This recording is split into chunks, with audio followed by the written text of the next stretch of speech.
dreamer, but my heart's of gold. Just one more night, and I'm this winding road. I'm on the way. I'm on the way. Olá, meus amigos, olá, alunos e alunas. Estamos aqui novamente para mais uma aula de revisão, mas dessa vez para a prova de recuperação do segundo trimestre. Como mostrou no nosso vídeo de introdução, eu espero que você esteja acelerado, né, correndo atrás aí do prejuízo aí, para não ficar para trás da sua turma, certo? Então vamos lá para os tópicos aí principais aí para nossa prova, e eu espero que você realmente tenha êxito nos teus estudos e na sua prova de recuperação, beleza? Para isso, vamos montar um quebra-cabeça aqui para poder a gente entender toda a nossa matéria. Vamos começar lá, vamos lá. Bom, nós aprendemos aqui, vou procurar ser bem rápido, sucinto, né, e objetivo, porque toda matéria, todo material você já tem acesso, né, nas suas anotações, né, no AVA, no seu livro e até mesmo nas provas anteriores, a P1, a P2, a P3 e na AE. Tá? Então vamos lá só para poder fazer uma revisão, para poder reforçar esse teu estudo aí. Vamos começar falando sobre o planeta Terra, né, também conhecido como mundo, ou planeta azul, ou ainda planeta água. E por que planeta água? Porque ele tem cerca de 70% da sua superfície, né, coberta por água. E aí a gente pode observar aqui, né, a sua coloração azul aí, reflexo do céu, e é a nossa hidrosfera. Bom, a gente estima que o nosso planeta tenha sido formado, né, aproximadamente há 4,6 bilhões de anos atrás, né, na época chamado como era pré-cambriana, onde que a sua formação ela era toda de magma, ela não tinha parte sólida, né? Era só aquele magma em volta do nosso planeta.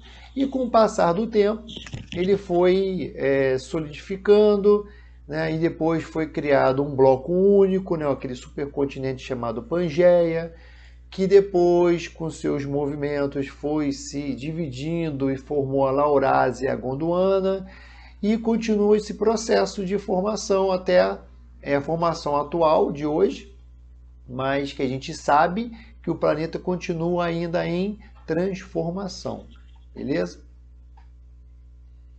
Vamos para o próximo quebra-cabeça. Vamos falar sobre os tipos de rochas.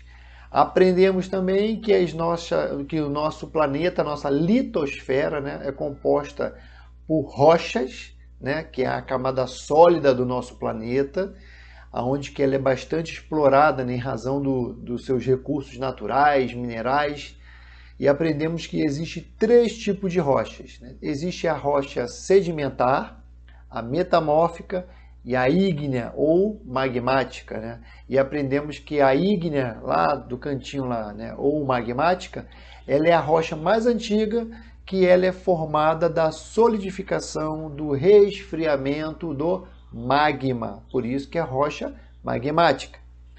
E quando ela sofre algum tipo de processo de intemperismo, né, de erosão, fragmentação, quebra, dissolução, esse fragmento ele dá origem à nossa rocha sedimentar. A rocha sedimentar é formada por sedimentos. E também, tanto a sedimentar como a magmática, né, ou ígnea, ela pode também sofrer, quando ela está no interior da Terra, pressão, altas temperaturas, e aí ela é transformada, né? Ela sofre uma metamorfose, sendo formada a nossa rocha metamórfica.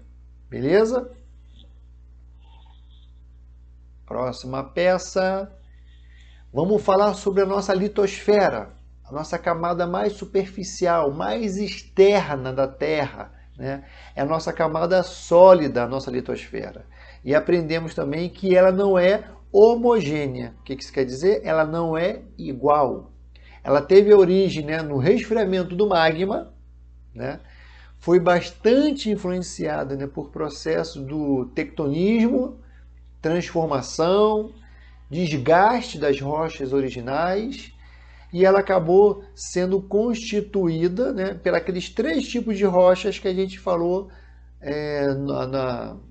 na imagem anterior, né? As rochas magmáticas, metamórficas e sedimentares, certo? Mas também aprendemos que ela é formada, né, a sua formação geológica, por 3 formações geológicas que formam todo o nosso planeta. Eu vou dar um zoom aqui para poder aproximar para vocês. Tá aqui. Vamos lá, olha só. E aí a formação geológica dele, por causa dessa variedade de características, né, a litosfera ela foi classificada em 3 tipos diferentes de estrutura geológica. Tem a estrutura do escudo cristalino, né, que é a formação mais antiga que tem. E depois nós temos as bacias sedimentares. Observe aí as camadas, né? Elas são formadas por sedimentos, né? Tanto do escudo cristalino quanto dos dobramentos modernos. Onde que o dobramento moderno, ele é o mais moderno, né? Apesar de ter começado há 65 milhões de anos atrás, e ele só acontece no encontro de placas tectônicas que formam as cadeias de montanhas. E a gente aprendeu também que a estrutura geológica do Brasil ela é composta apenas de duas dessas estruturas. Em vez de ela se apresentar... Vimos que no planeta tem escudo cristalinos, bacias sedimentares e dobramentos modernos, certo? Mas no Brasil só existe duas formações, né, geológicas, né? E elas são as bacias sedimentares, que está formada aí representada pela essa coloração verde, e que é correspondente por aproximadamente 60% e 64% total do nosso território, e por escudos cristalinos, que é essa cor amarela aí, né? E ela representa aí cerca de 36% do território nacional. Então, assim, ó, das 3 formações da estrutura geológica do Brasil, né, do planeta, no Brasil só tem 2, a bacia sedimentar e o escudo cristalino, aonde que a bacia sedimentar ela é responsável pela maior parte de formação do nosso território, tá? E por que não tem escudo cristalinos aqui, dobramentos modernos aqui no Brasil? Porque aqui no Brasil não tem encontros de placas tectônicas, porque dobramentos modernos só acontece no encontro de placas tectônicas, e isso não acontece aqui no Brasil, graças a Deus. Vamos falar sobre a diferença entre tempo geológico e tempo histórico, né? Tempo geológico é aquele que acontece através dos fenômenos naturais, desde a formação da Terra até os dias de hoje, né? E normalmente eles não são percebidos, não são perceptíveis. Já o tempo histórico, ele começa por volta de 2 milhões de anos atrás, quando apareceram os primeiros ancestrais, né, de nós, terráqueos, seres humanos. E esse é o tempo onde que nós, seres humanos, começamos a deixar marcas no nosso planeta. E ele é muito recente se a gente for comparar com o tempo geológico. A atmosfera. Falamos sobre as camadas da atmosfera. Lembra? Falamos, repetimos exaustivamente. Deixa eu voltar. A atmosfera terrestre, ela corresponde a uma camada gasosa que circunda, né, que envolve o nosso planeta Terra, e a atmosfera é composta por gases que não se dissipam, não se perdem.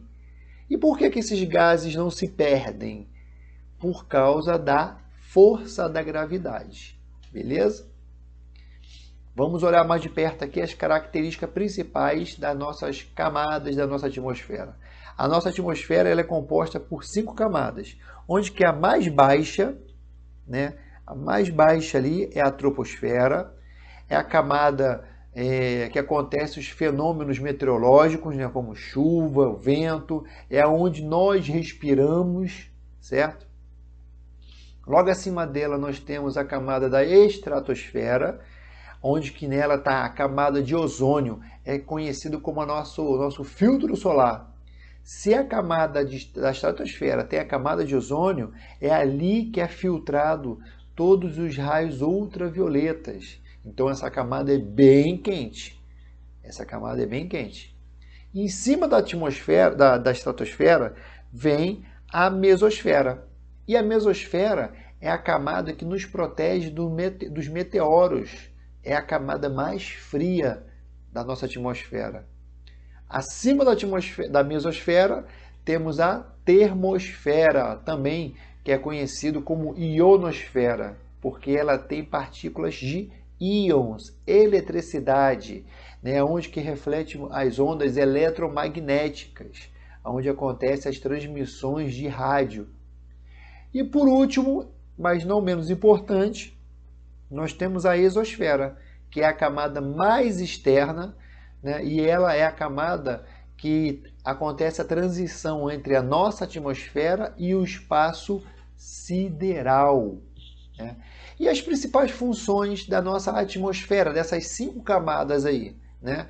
Bom, é proteger a Terra dos raios ultravioletas emitidos pelo Sol, manter a temperatura do nosso planeta, né, ao longo do dia e da noite, não deixar ficar muito frio nem muito quente, e nos proteger dos meteoros. Então, as principais funções da atmosfera, deixa eu aparecer aqui, as principais funções da atmosfera são essas 3, tá? Proteger dos raios ultravioletas, para a gente não pegar um câncer de pele, manter a temperatura do planeta ao longo do dia e da noite, não deixar muito frio nem muito quente, e nos proteger dos ataques dos meteoros que acontecem dia e noite.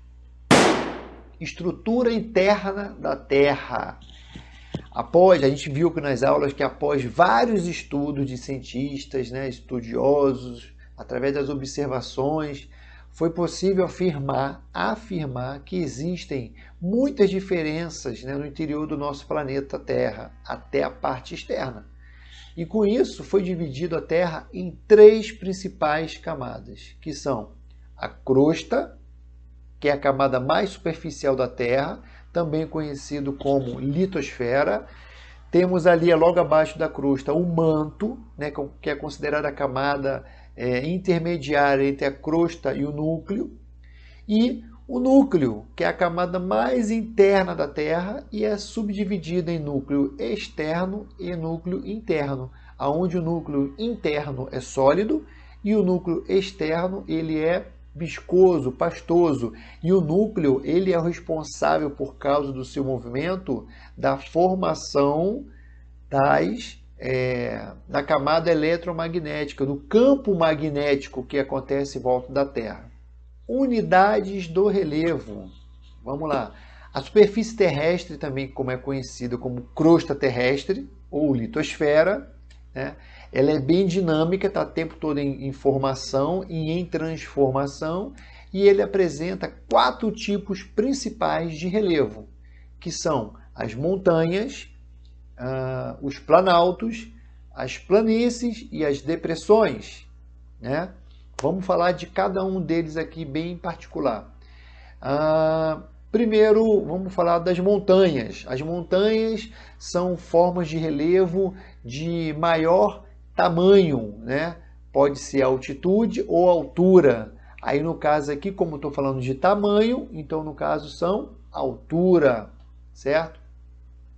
Segundo, vamos falar sobre planalto, né? Os planaltos são as formações terrestres mais antigas e eles apresentam altitudes, né, alturas, né, consideradas, mas onde que seu topo eles são ou arredondados, levemente arredondados, ou planos, né?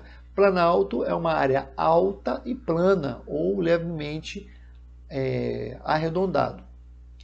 3, vamos falar sobre as planícies. As planícies apresentam estrutura um pouco menos acidentadas, né? Ou seja, o relevo é mais plano e eles são formados de sedimentos, são áreas formadas por sedimentos. E por fim, nós temos as depressões, né? Nós temos as depressões absolutas e relativas, mas as depressões são formas de relevo que são mais baixas que os terrenos à sua volta, que os vizinhos. Observe ali, ó, que a depressão absoluta e a relativa, ela tem os seus vizinhos mais altos, diferente da planície.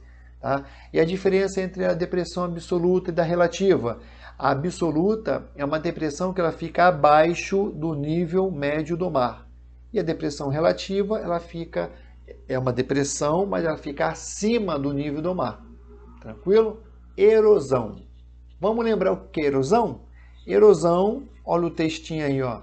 É todo e qualquer desgaste do solo e das rochas, mas para ser erosão, além do desgaste, tem que acontecer o quê? O transporte de sedimentos, pequenos detritos, fragmentos de um lugar para o outro. Tá? Então a erosão tem essas duas palavras-chave, desgaste e transporte. Se não acontecer transporte, não é erosão, porque erosão tem que haver esse deslocamento desses materiais aí soltos, aí, desses detritos, de um local para o outro.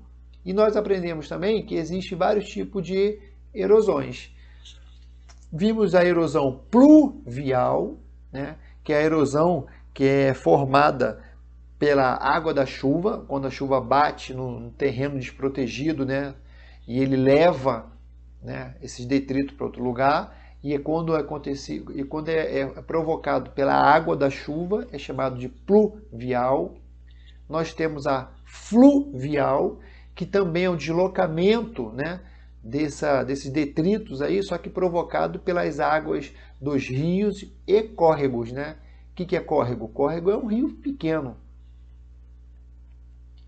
Temos a erosão oceânica, que é o tipo de erosão provocado pela ação das águas dos mares e oceano, e acontece nos litorais. Temos a erosão glacial, aí acontece o quê? Um desgaste e transporte do solo que é encontrado pelo caminho quando acontece o derretimento do gelo e da neve. Então, a erosão glacial ela é provocada não pelo gelo, mas sim pelo derretimento do gelo. Entendeu a diferença? O gelo parado lá em cima ele não provoca, da montanha ele não provoca erosão, mas quando ele derrete e começa a descer, aí ele provoca um desgaste e transporte das rochas que ele encontra pelo caminho. A erosão eólica, que é aquela provocada pela ação dos ventos, que é bem lenta. E a erosão antrópica, que é aquela causada por nós, seres humanos, né? Aí eu dei um exemplo aí na aula sobre o garimpo, né? O garimpo, ele causa uma baita de uma erosão absurda, que é causada somente por nós, seres humanos. E aí essa é a erosão antrópica. Próxima peça.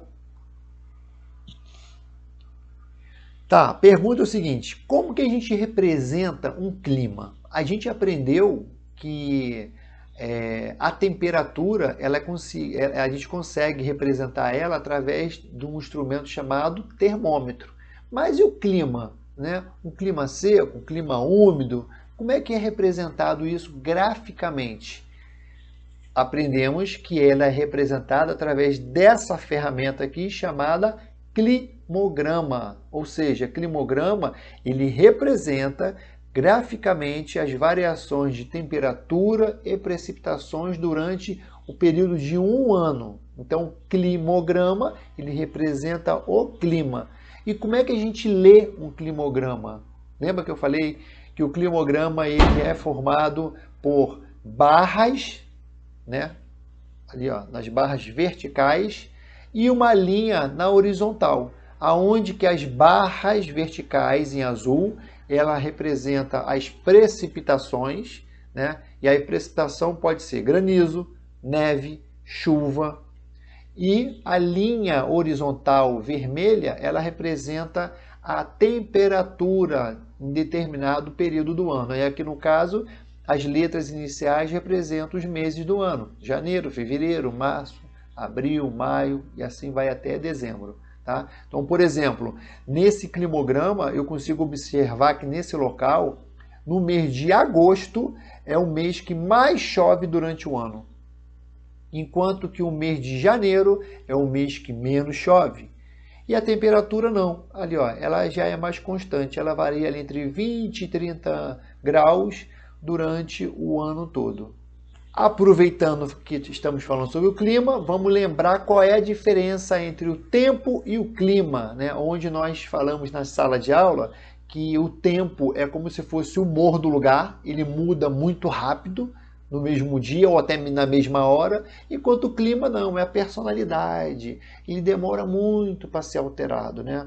Por exemplo, se um tempo ele pode mudar de uma hora para outra, o clima não. O clima de um local, ele precisa ser observado no período de 30 anos para poder haver alguma modificação, tá? Então, ó, enquanto o tempo momentâneo, né, ele pode estar chovendo agora e daqui a pouco está fazendo sol. O clima não, ele precisa ser observado por anos, no mínimo 30 anos. Nós esgotamos o assunto do trimestre de uma forma bem rápida, resumida, né, e como vai ser cobrado na sua prova de recuperação. Então, a minha dica para vocês: veja, reveja, anote, releia essas anotações dessa videoaula, tá? Para que você tenha êxito na nossa próxima prova de recuperação. Beleza? Então, vou ficando por aqui, deixo para vocês aqui toda a minha torcida para que vocês realmente alcancem e não fiquem para trás da nossa turma, tá bom? Um abraço aí, conta comigo, qualquer dúvida com relação a esse assunto que foi passado aqui, você tem aí aproximadamente uma semana para me procurar e tirar suas dúvidas e arrebentar na prova, beleza?